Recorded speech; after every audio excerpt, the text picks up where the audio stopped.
as you know, I've been working with two other stations, one in San Francisco and one in New York, about the issues plaguing Bombardier, and it seems there are echoes in each of these cities of problems with Bombardier. New York, for example, has just shut Bombardier out of a major contract because of past performance. San Francisco is also dealing with a huge number of issues and delays in their project, and we know very well here in Toronto the issues that have plagued Toronto streetcars. So my first question to you is, why would any city want to do business with Bombardier, given the history that's shown just in these three cities alone? Thank you very much for giving me the opportunity today to address these issues.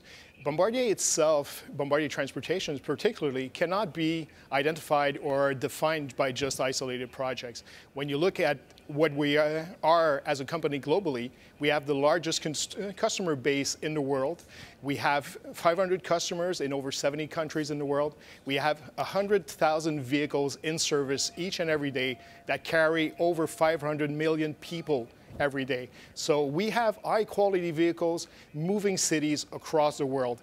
And the issue of projects that have challenges is not something that is simply a question of Bombardier. It is the reality, unfortunately, of our entire industry, and especially in North America. Well, I acknowledge that you do have many vehicles on the road at this point, but that is your past, and it seems your present is a failure to be able to deliver them on time. We have Bombardier Transportation has over 200 projects that are ongoing today across the world. We're delivering cars in 200 projects across the world, and all of those projects do have their level of challenges, but we are delivering on almost all of them directly in terms of the delivery schedule that we should have. And for us, when we look at either San Francisco, New York, or Toronto, in each and every of those jurisdictions, we have had challenges, like all other suppliers in our business have challenges. But what we at Bombardier have taken as a stance is we've acknowledged these issues and we've turned around our operations. We've put in place all of the actions to improve. And Toronto is one of the best examples where we've seen a huge shift in the performance of where we are. And at the end of the day, when we deliver the cars, when we get to the entire fleet that has been delivered, they are of the highest quality, of the lowest operation costs for our customers, and they deliver reliability and great service for people going to work each and every day. And yet Toronto is looking at alternate suppliers for the future. I mean, under the original contract, we should have 178 streetcars in Toronto by the end of this year.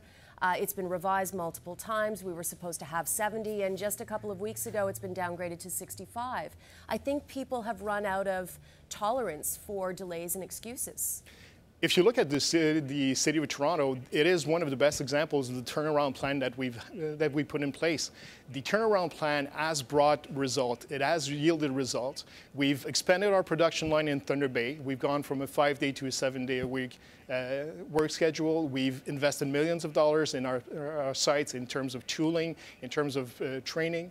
We've hired hundreds of new workers, and it has yielded results. We've more than doubled the rate of delivery from last year to this year.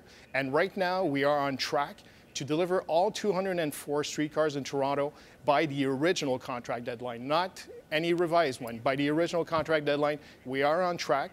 And one great example of this is the Toronto Rocket.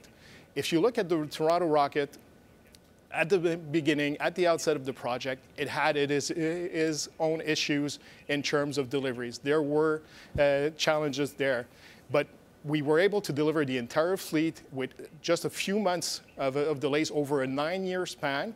And today, it is one of the top cars in terms of performance in the world. What TTC itself has called the best subway cars in its history. Yes, but again, that is the history. We're talking about the presence, and you say you are on track to complete this contract, and yet you've just had another delay. Granted, only 5 streetcars, but it is still another delay, which wears at your credibility.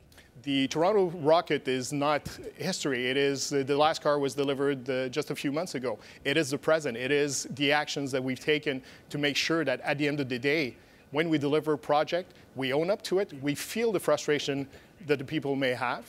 And this is not the result to which we've worked towards, and it's not the result to which we will accept. And that is why we've done everything to make sure that we've turned it around. And right now, if you look at any metrics of our performance, we are on track to be able to deliver the entire fleet by the original contract deadline. Are other cities suffering, like New York, like San Francisco, because you're trying to put all your resources into Toronto and save the contract?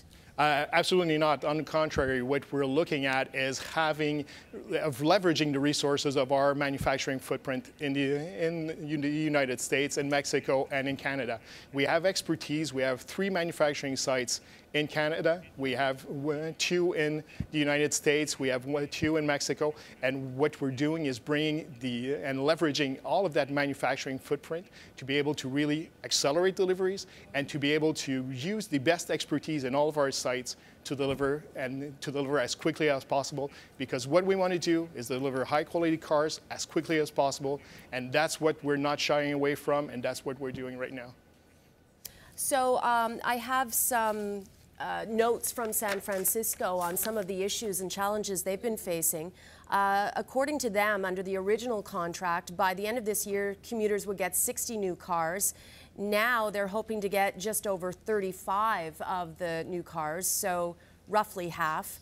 And, you know, the first test car arrived 3 months late. The next month, BART crashed it, citing electrical problems with the test car. It seems like this contract is equally plagued. The contract in San Francisco, first off, we have to understand that there are elements in our agreements with our customer in San Francisco and in New York that preclude us from going into details publicly of the issues that we're facing.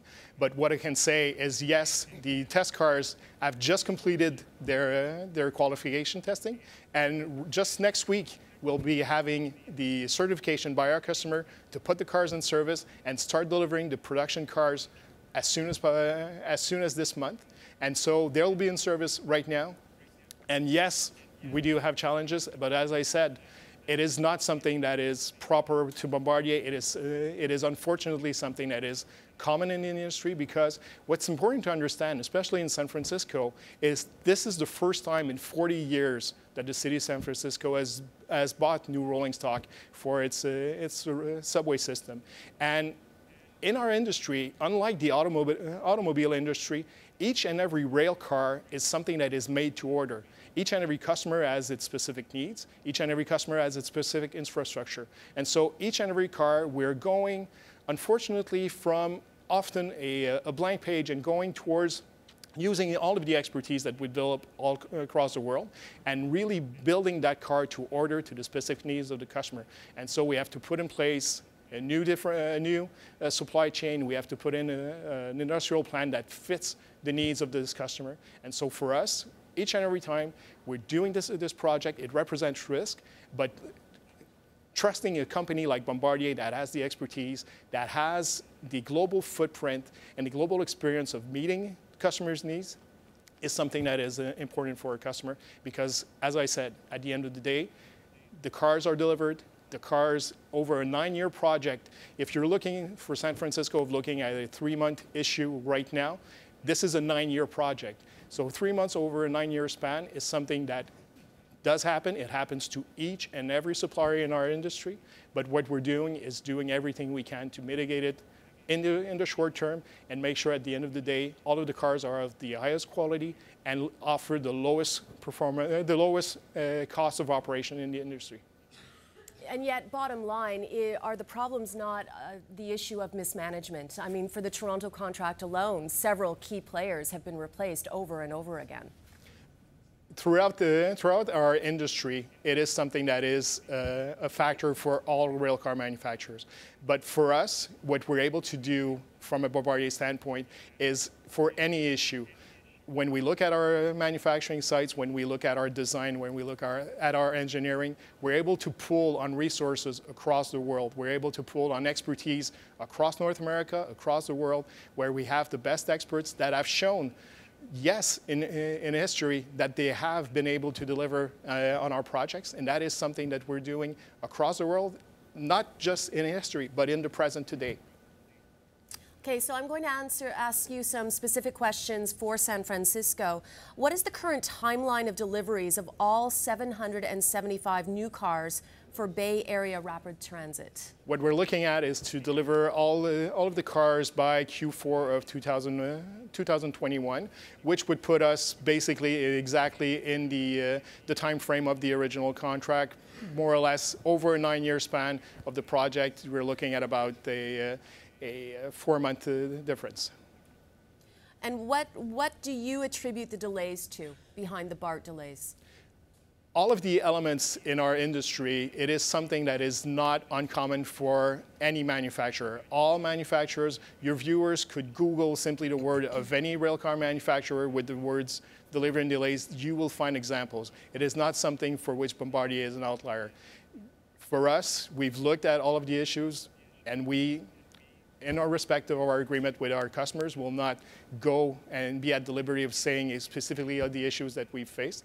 But for us, we've acknowledged with our customer and with the public, we've shared the frustration of our customers, and what we're doing is really delivering the entire fleet as quickly as possible.